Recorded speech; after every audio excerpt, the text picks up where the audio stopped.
So it seems like practitioners often, wander around, bounce from school to school and from teacher to teacher, institution to institution, but at a certain point, it seems like there is, with the right teacher in the right situation, there's transmission. There's some form of... I mean, if you're lucky to get to that point. Yeah. Yeah. And it's not that everything that they were exposed to or reading up to that point was wrong. But there is something that happens with direct transmission that I wonder if you could speak to. Well, it maybe not as simple as direct transmission, but we're talking about resonance between student and the teacher. So therefore, it could be understood that you can be looking for a teacher for many lifetimes. And you may come upon someone who is not fitting the description of your intended teacher thing, right? And they say something which strikes you, and then you turn to them, right? And that's possible. So then it's not teacher per se, but the teaching itself, right, comes through someone in such a way where the search is obliterated, let us say, and they find stillness in that, and naturally they'll stay there as long as they can, as long as they're served in that way, right? So then we're talking about resonance. So,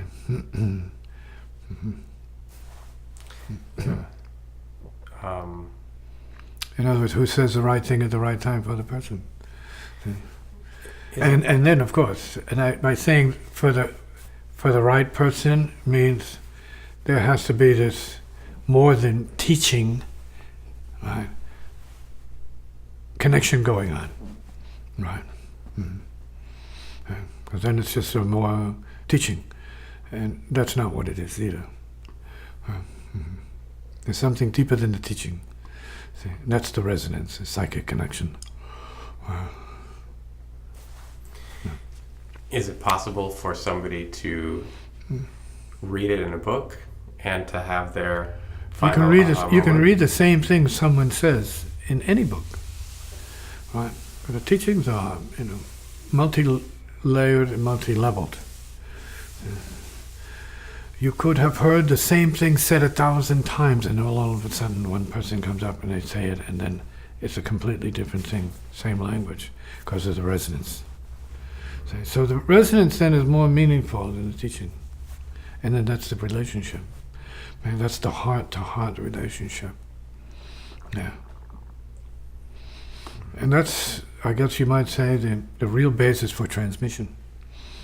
It's not just, well, I have something to teach you. And when you're ready, I'm going to tell you it. That's too formal, too official. That's not real Zen. Zen just happens. Like the music here, it just happens. It comes out, and whoever's ready gets it, and whoever isn't keeps moving. And the teaching itself doesn't care, the function doesn't care, it's not personal. It's just free. But because it's that, it's also wise. It's not personal. However, a person who comes up may need it. So, and I mean the impersonal communication of what it is. And so it's relevant to that person or that individual, but it's impersonal knowledge, in essence. Yeah. What qualifies a person as a teacher or a guru, and what quality of that resonance is important for the transmission that somebody may need to? It may not be a teacher. I mean, a mother can have the resonance. Ideally, it comes from parents. That's what a teacher is, someone who stepped up to become everybody's parent, in a manner of speaking.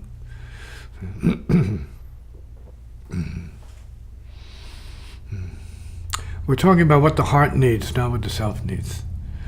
What the heart needs. And when you have certain teachers who are not personal, I mean, they look like persons. They can act for the most part like persons, but they have open in them the function of, let's say, higher intelligence or creative intelligence or wisdom. See? And it just happens. And it doesn't necessarily create a bond or anything. It's unqualified, so it just happens.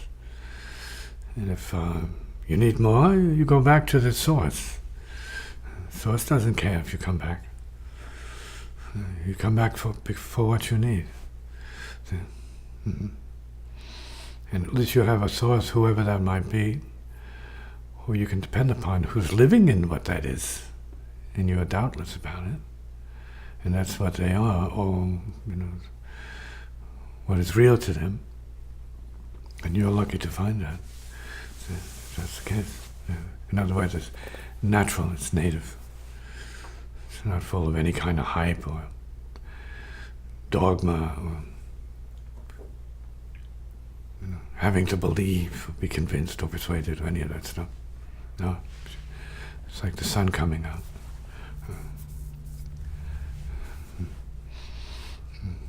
The light shines for the moment. In some traditions, and I think in Tibetan Buddhism in particular, it has been said that you need a teacher to... Well, we're talking about something that, the word is interesting, but you need a relationship. See? I have said it could be your parent, it could be a relative. Ideally, someone close to you is impersonally related to you. There's no business involved in it particularly. See? My grandfather was a mentor because he was a wisdom peep. Alcoholic, but he was a wisdom peep. And so I heard it from him while he was drinking. So it can happen anywhere under any circumstances, and I'm happy that I heard it from him. See? Yeah, it's close. And of course, I heard some things from other relatives. See? And so it's really about the context of what a person needs and whether or not then we talk about their karma. See? Because you can have the best teachers and none can really reach you because they're the best teachers. It doesn't mean they have to reach you. And then you meet someone on the street and they say something and it shocks you. See? Because of your time and space in the compound of this karmic situation, and you hear it and you say, well, that's it. Mm-hmm. And then your judgment determines whether or not that's somebody you need to be around or not. It depends on what the situation is. But you heard it. See?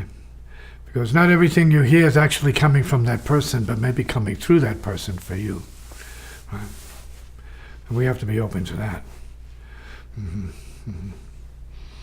Because what it is really blowing in the wind. People are not attuned to it. So it needs to be spoken to you in fine, distinct terms. Otherwise you won't be able to comprehend it. But not necessarily. Does it have to sound that precise all the time? See? Because as we grow, then we start to sense what it is. And we need to maybe hear a couple of words, and then we know where it's going. We say, no, got it. It's good. Okay. In other words, the inner master, right, can finish it for you in some cases.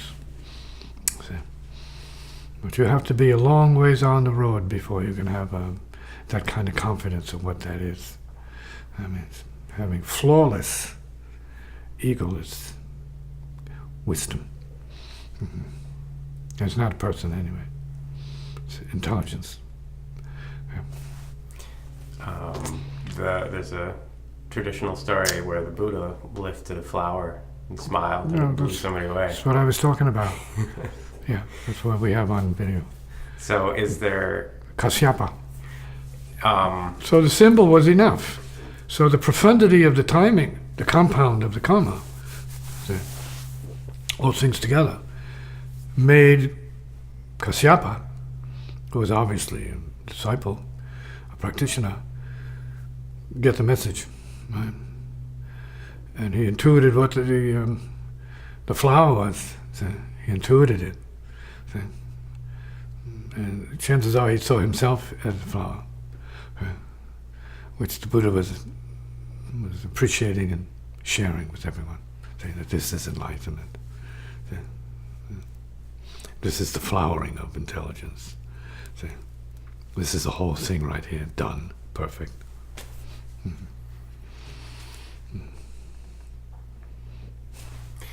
When is enough information, enough talk, enough language?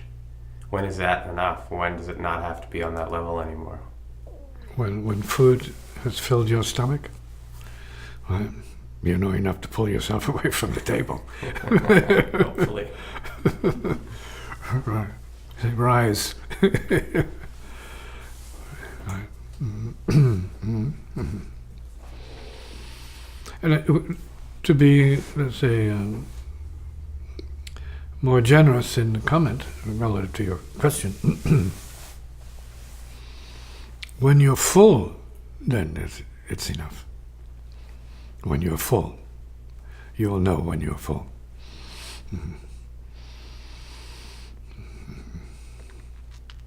A person will reach that ripeness when there is nothing else but fullness. And it's not about putting it in, it's about letting it manifest. So, it's fullness.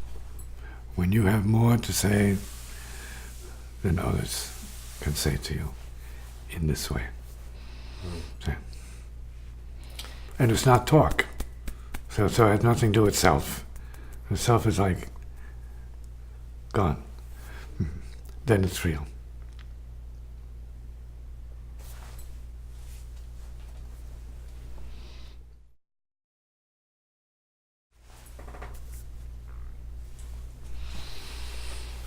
So we don't want to put a limit or a cap on what a person can learn or need to hear, or needs to hear.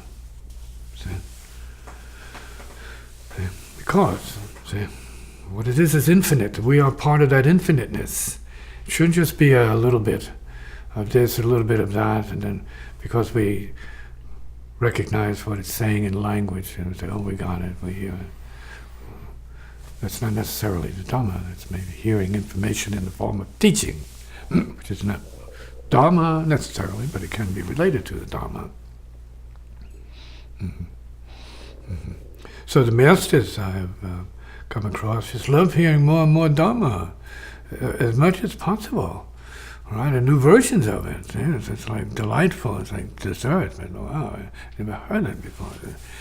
So it's important to be able to be creative in your experience, in your interactions with people, say, at that level, say, to be creative, to be more open, not satisfied, but more open.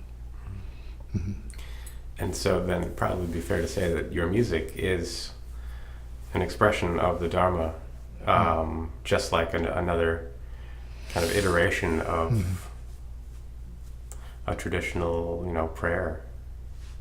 But it's nonverbal. It's not based in any language. Yeah, it's not written either. So it has to be heard, and you hear it, and you hear the creative mind behind it, creating what it can, despite its physical nature, but creating. Visualizing, the infinite. That too is good music. It could be Dharma, but good music. It's Dharma in the sense that the manifestation of that kind of creative music is consistent with the processes of higher creative intelligence, which is spontaneous, already perfect in a sense, already here, already true, and already done, gone. So we're talking about intelligence, not just a particular message in one particular form, in written form or unwritten form. See, it's all in the hearing, Huda. See, not just the Buddha, but the Huda. Hearing from realization, Shuddha. Hearing as realization, so Shuddha. See, gone, gone, Shu.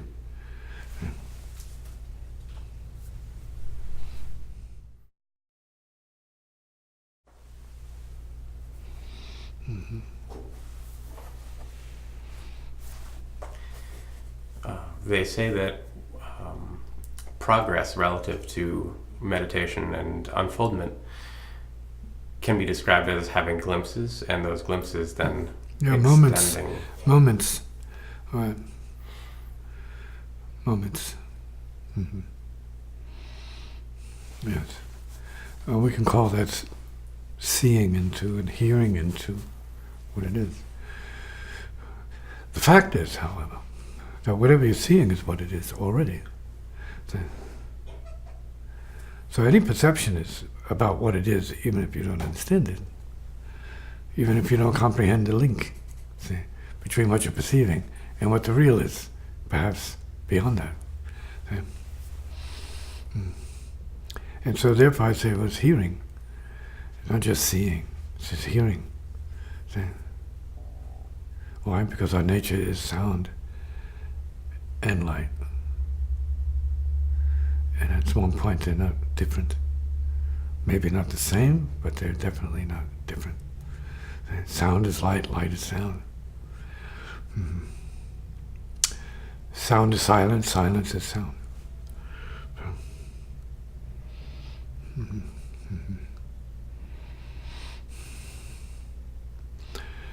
Mm-hmm. Humans are physical and humans are spiritual.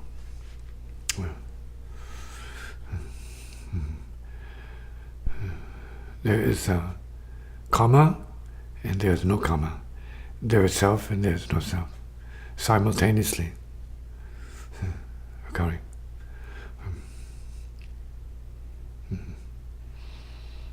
For it to be real, it would have to be that way. And it is that way, and it's very real.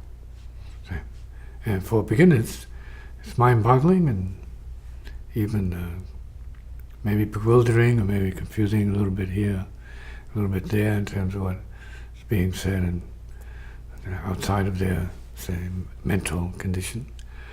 Mm-hmm. The total is the real. The heart is the universe. The universe is the heart. See? And that's not meant to be mysterious or confounding particularly. It's a simple statement of fact. Mm-hmm. Mm-hmm.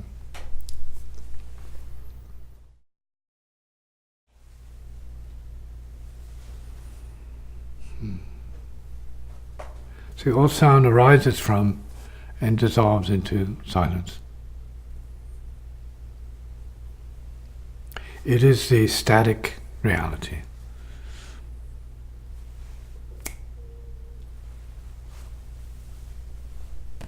Presence. Living presence.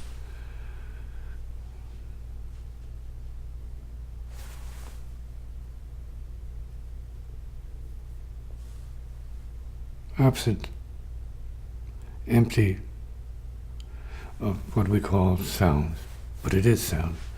It's the source of sound. It's a paradox. The source of sound is silence.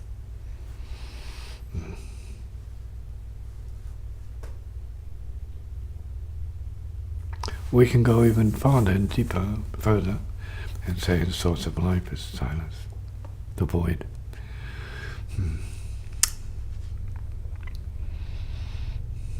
Zero. Heart.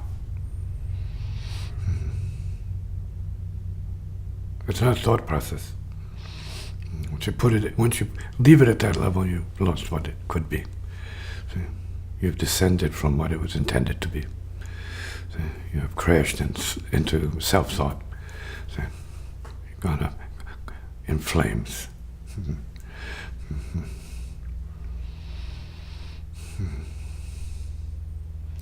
when we're speaking about the breath of awareness.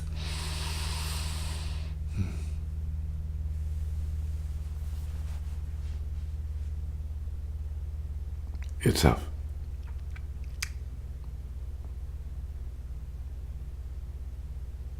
Beyond perception. Beyond form, formlessness. Beyond thought. Beyond self.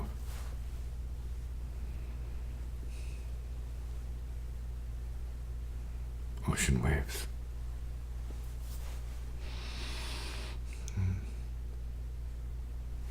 Sun rays. Light energy. Sound waves. Nothing. Living silence.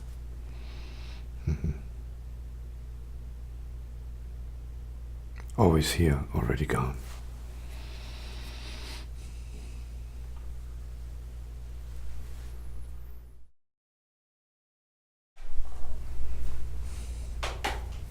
We're living in sound space, which is also a space of silence. Living presence. The presence of livingness, being. Being silence, being presence, being being. It's not other than who you are or what you are. It enables you to be what you are. See?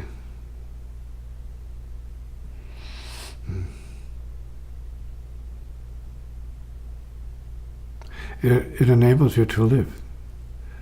And in fact, it's what lives you and what breathes you already.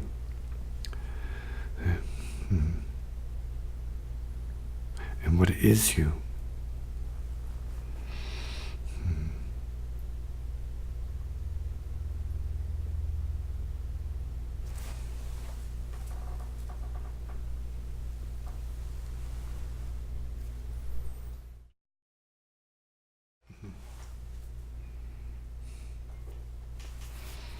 So you are whatever it is. And it's whatever it is. It's whatever who is, and whatever what is, and whatever when is, as whenever where is.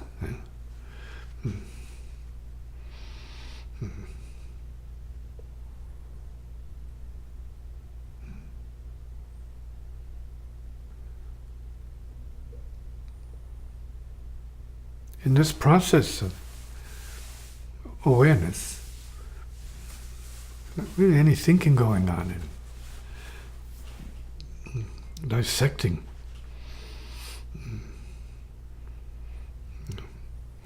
wording,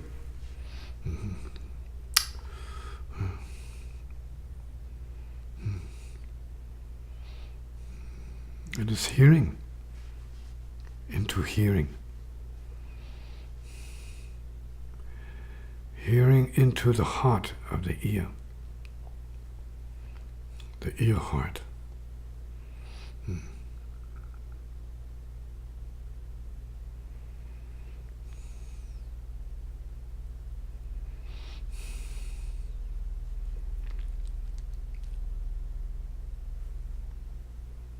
And being that.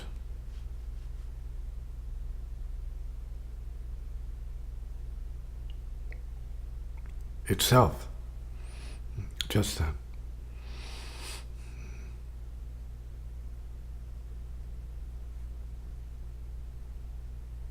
The heart ear of life.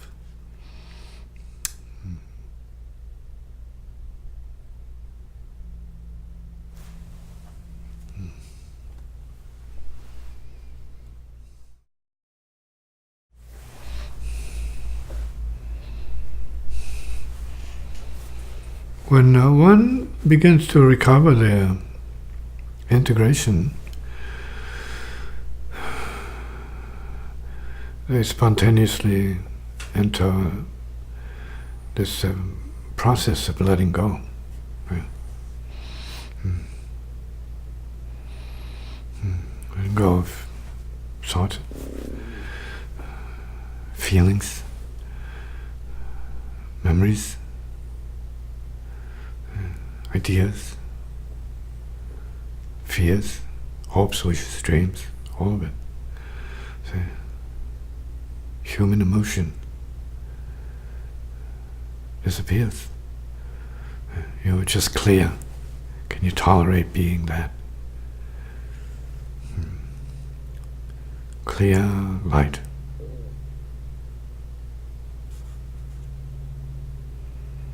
A concept, but also experience. Who has the heart to know that for what it is? And abide as that is. In that as that.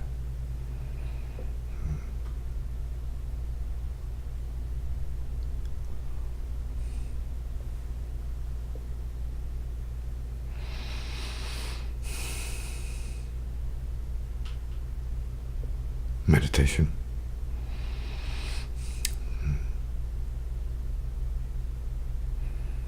Realization.